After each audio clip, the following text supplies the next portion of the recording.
Good morning, students. How are you all? Hope you all are fine. Today we will start your chapter number 18 from your EVS book.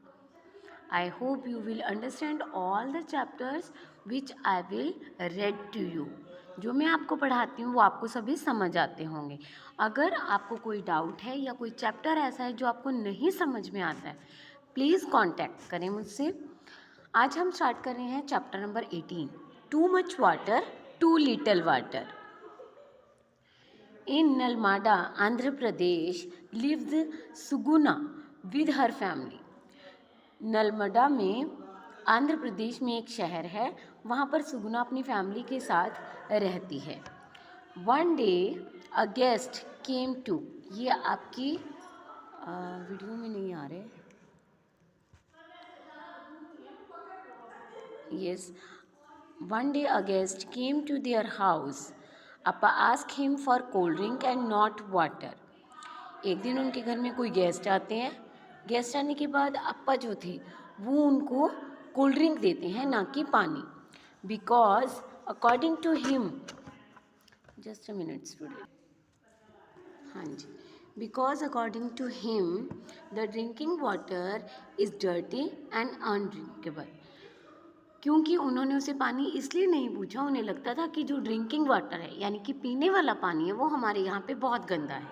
It doesn't even look clean, ये देखने में भी साफ नहीं है. But the guest refuse cold drink, लेकिन उन्होंने cold drink पीने से भी मना कर दिया. Because cold drink is not good for our stomach, क्योंकि कोल्ड ड्रिंक हमारे स्टमक, हमारे पेट के लिए अच्छा नहीं होता. It contains acid in it, इसके अंदर एक तरह का एसिड, तेज़ाब होता है. Do you know that freezing cold drink is due to carbon dioxide gas dissolve in it.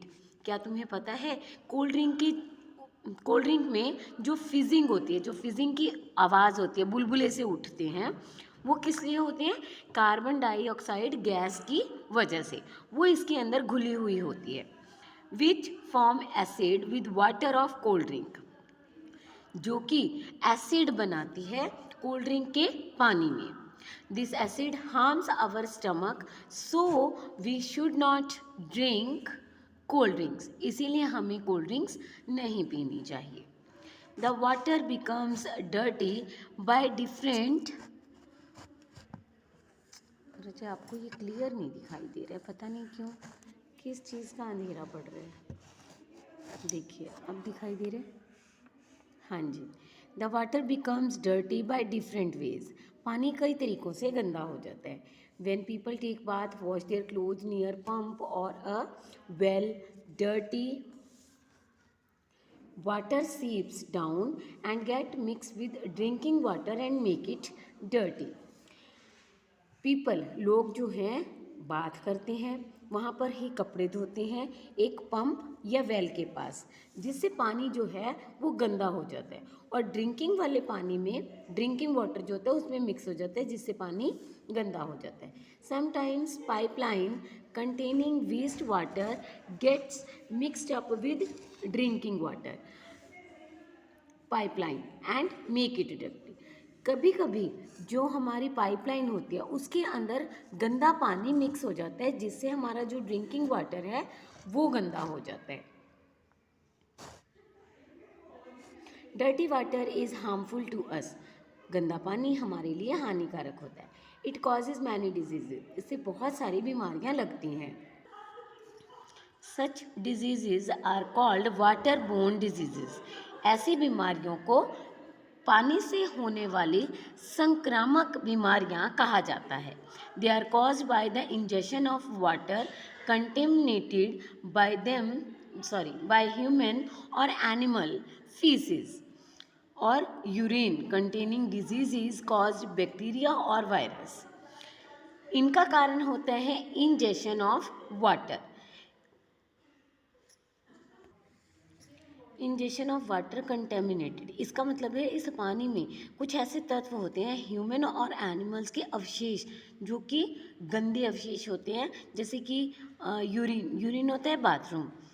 Containing diseases causing bacteria और वायरस, जिसके अंदर बैक्टीरिया और वायरस नाम की कुछ तत्व हो जाते हैं जिसके कारण वो हमें बीमारियां देते हैं। सम ऑफ देम आर कोलेरा। कुछ बीमारियां इस प्रकार हैं: कोलेरा, टाइफाइड, एमोबिक, डायसेंट्री, जिसको हम डायरिया और वॉमिटिंग बोलते हैं। In diarrhoea and vomiting we lose a lot of water and minerals from our body. ये बीमारियां हैं जिसमें बहुत सारी हमारे वाटर और हमारे मिनरल्स बॉडी में से ख़त्म हो जाते हैं। This can be dangerous. ये हमारे लिए बहुत ज़्यादा हानिकारक हो सकता है। This causes dehydration. डिहाइड्रेशन होता है जिससे हमें कमी हो जाती है तत्वों की हमारी बॉडी के अंदर, जिससे हमें बीमारियां जल्दी पकड़ लेती हैं। To cure dehydration, we should drink a lot of water containing salt and sugar. Dehydration को दूर करने के लिए हमें बहुत सारा पानी पीना होता है जिसमें नमक और चीनी दोनों हों।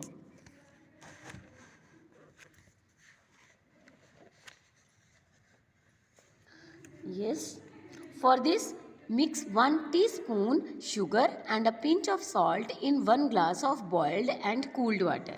यानी कि पानी को बॉयल करने के बाद और ठंडा करने के बाद उसमें नमक और थोड़ी सी चीनी मिलाई जाए। जैसे इन्होंने दिया है 1 टीस्पून शुगर है और 1 पिंच होते छोटी सी चुंडी, थोड़ा सा नमक, ये दोनों मिलाकर पीना चाहिए। Taste it to make sure that it should not taste more salty than our tears. ये इतना नमकीन होना चाहिए जितने कि हमारे आंसू होते हैं। आंसुओं में हल्का सा नमक होता है, नमकीन होते हैं हमारे आंसू। इसी तरह इस पानी को भी इतना ही नमक होना चाहिए, यानी कि चीनी का टेस्ट हमें ज़्यादा आए और नमक का कम। If it is not possible to prepare this solution, then ORS can be used. अगर ये घोल आप ना बना सको तो इसके लिए ORS नाम का एक सॉल्यूशन आता है जिसे यूज़ किया जाता है। When a person has diarrhea and vomiting, जब किसी पर्सन को डायरिया और वॉमिटिंग हो जाती है, the water must be sipped slowly. तो इस तरह के पानी उन्हें दिया जाता है ताकि वो धीरे धीरे इस पानी को पीते रहें और उनके अंदर की जो पानी की कमी है वो पूरी हो सके। Light food must be taken. उस समय हल्का खाना दिया जाता है। Babies should continue to take their mother's milk as this is good for them. Babies को अपनी मदर का मिल्क ही दिया जाता है ताकि ये उनके लिए अच्छा होता है और इससे उनके जितने भी न्यूट्रिएंट्स हैं, जो मिनरल्स हैं बॉडी से लेस हुए हैं, वो उन्हें दोबारा मिल जाएं। It is also necessary to take some medicines. इसके लिए ये भी ज़रूरी है कि दवाइयाँ भी निश्चित समय पर ली जाएँ। If the diarrhoea does not stop, it is important to get the advice of a doctor. अगर फिर भी डायरिया यानी कि बुखार ठीक नहीं हो रहा है तो इसके लिए डॉक्टर की एडवाइस लेना ज़रूरी है। Next page. Many people think of water as unlimited source but no it is limited source. बहुत से लोग ऐसा सोचते हैं कि पानी जो है अनलिमिटेड सोर्स है, यानी कि बहुत अधिक मात्रा में ये पर्याप्त है, लेकिन ऐसा नहीं है। ये लिमिटेड सोर्स में हमारे पास उपलब्ध है। Although 70% of earth surface is covered with water. हम जानते हैं कि हमारी धरती का 70% सरफेस पानी के द्वारा भरा हुआ है। Less than 3% is fresh water. लेकिन हमारे पास जो ताज़ा पानी यानी कि जो पीने वाला पानी है वो 3% से भी कम है and 0.08 is suitable for human and animal consumption. और ह्यूमन और एनिमल्स के लिए पीने लायक जो पानी है वो सिर्फ 1% से भी कम है, यानी कि 0.08% है। Nearly 1 billion people go without clean water every day. लगभग 1 खरब लोगों को ताज़ा पानी या साफ पानी नहीं मिलता। By increase in population it has serious problem to have pure drinking water. जैसे जैसे हमारे देश की जनसंख्या बढ़ रही है उस तरह से ऐसा लगता है कि किसी के पास भी ड्रिंकिंग वाटर नहीं होगा और ये समस्या बढ़ती जाएगी। प्रॉपर्टीज़ ऑफ वाटर यहाँ से हम कल रीड करेंगे। Okay students, bye.